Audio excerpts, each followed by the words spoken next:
সবাই তোমরা কেমন আছো? আমি গল্প দিদু। গল্পের নাম ভাতের গন্ধ। সব্যসাচী একজন অবসরপ্রাপ্ত শিক্ষক। একা থাকেন পুরনো এক মাটির বাড়িতে। সন্তানেরা শহরে, ফোনে মাসে একবার কথা হয়। পাড়ার লোকজন সম্মান করে, কিন্তু প্রায় কেউ আসে না।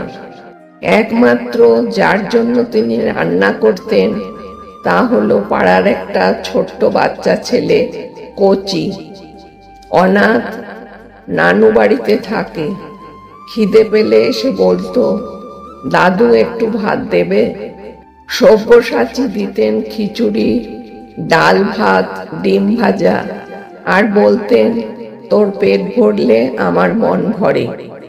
কিন্তু একদিন সব্যসাচী অসুস্থ হয়ে পড়েন। কচি আসে না। 3 দিন কেটে যায়। বাড়িতে চুলা জ্বালানো হয় না।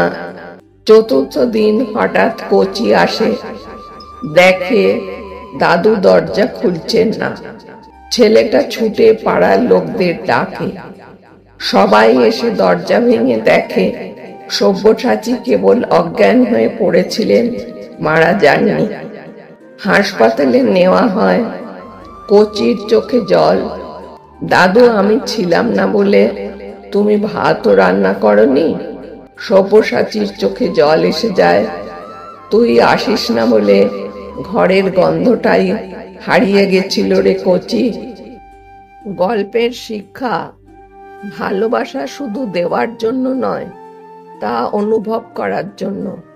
একটি মানুষের অস্তিত্ব তখনই অর্থ পায় যখন তার পাশে কেউ থাকে, একেবারে চুপচাপ, নিঃস্বার্থভাবে।